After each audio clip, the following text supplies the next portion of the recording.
Cordial saludo, mi nombre es Lady Yurani López Flor, estudiante de Contaduría Pública de la Universidad Nacional Abierta y de Distancia.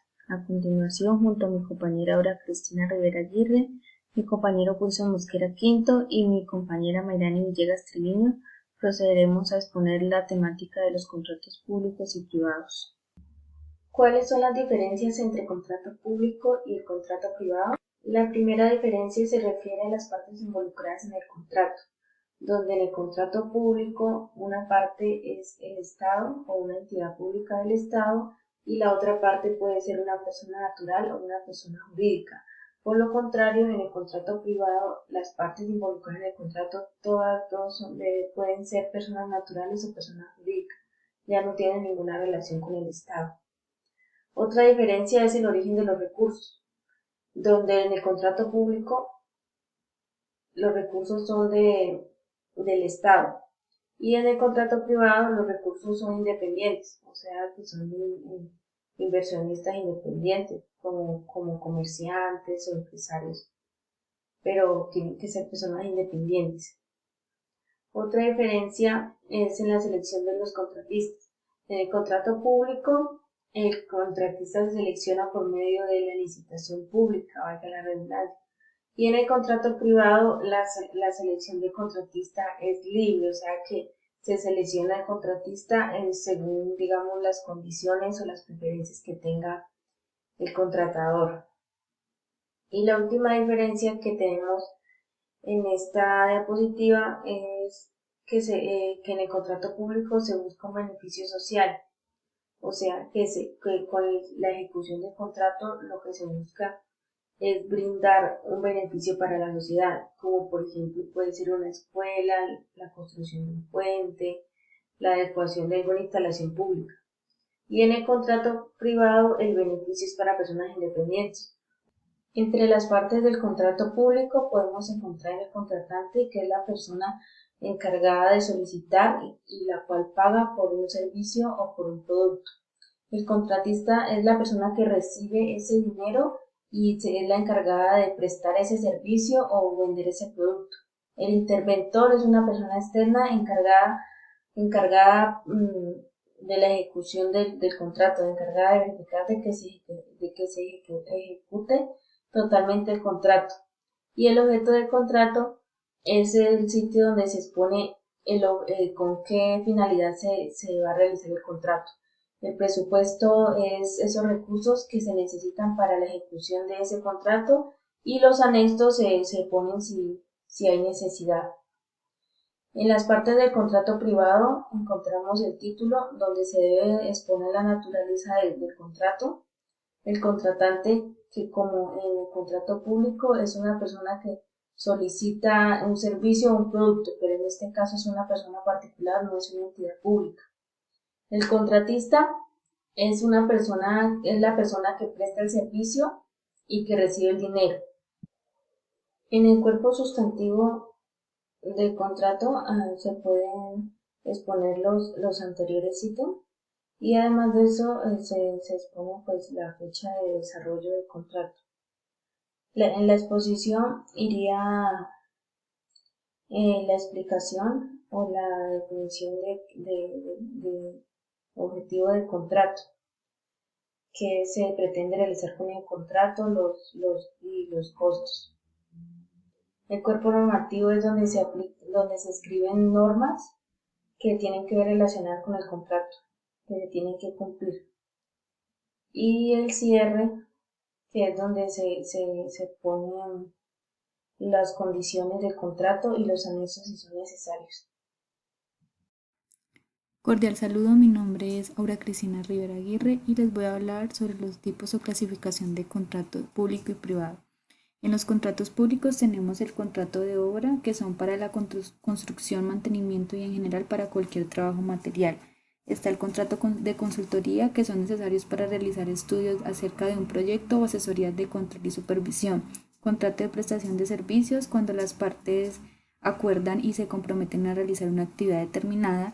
El contrato de fiducia, cuando el fideicomitente entrega uno o varios bienes a una sociedad fiduciaria para obtener un beneficio de estos. El contrato de concesión es cuando se le otorga a un concesionario la prestación de un servicio público.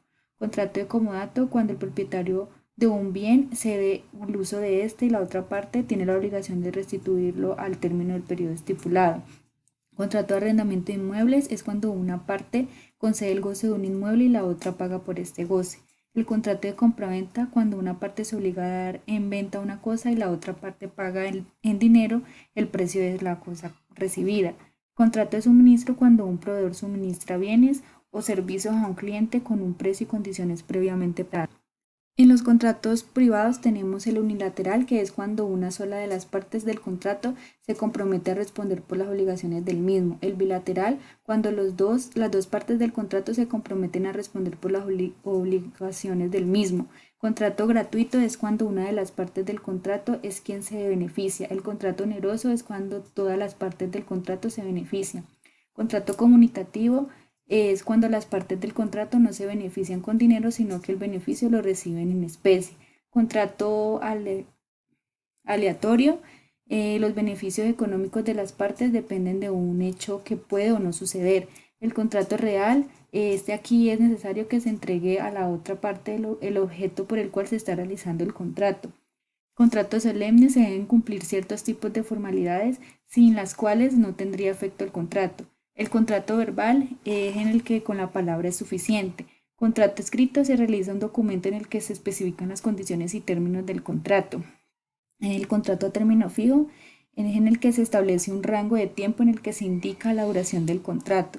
El contrato a término indefinido en este tipo de contrato no tienen un rango de tiempo determinado para la duración del mismo. El contrato por obra o labor es por un tiempo determinado y en el cual se desarrolla una función específica. El contrato de aprendizaje es en el que un empleador presta un servicio a cambio de adquirir formación profesional, metódica y completa. Compañía mercantil es en el que se crea una sociedad entre dos o más personas con el objetivo de invertir y obtener ganancias. Compraventa mercantil es en la que una parte entrega un bien y la otra parte lo recibe y realiza un pago por ello. Contrato de suministro cuando un proveedor suministra un recurso material o servicio a otra persona que lo requiera. Contrato de comisión es cuando una persona se encarga de ofrecer un bien a otro para obtener una ganancia de esa venta.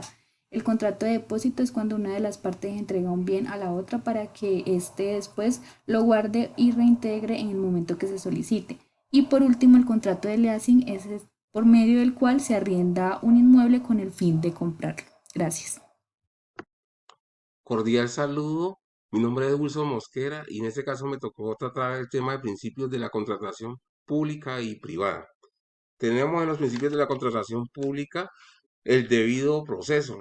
En este caso, todo proceso de contratación está regido por una normatividad la cual debe cumplirse a cabalidad para que el contrato llegue a un feliz término. El principio de la igualdad.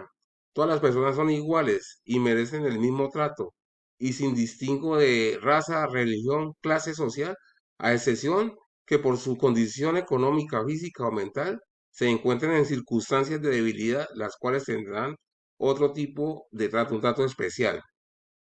Tenemos el principio de la imparcialidad, el principio de la buena fe, en el cual entra en juego la credibilidad y el buen nombre de la persona natural o jurídica. Y de ese principio depende que llegue a un feliz término el proceso.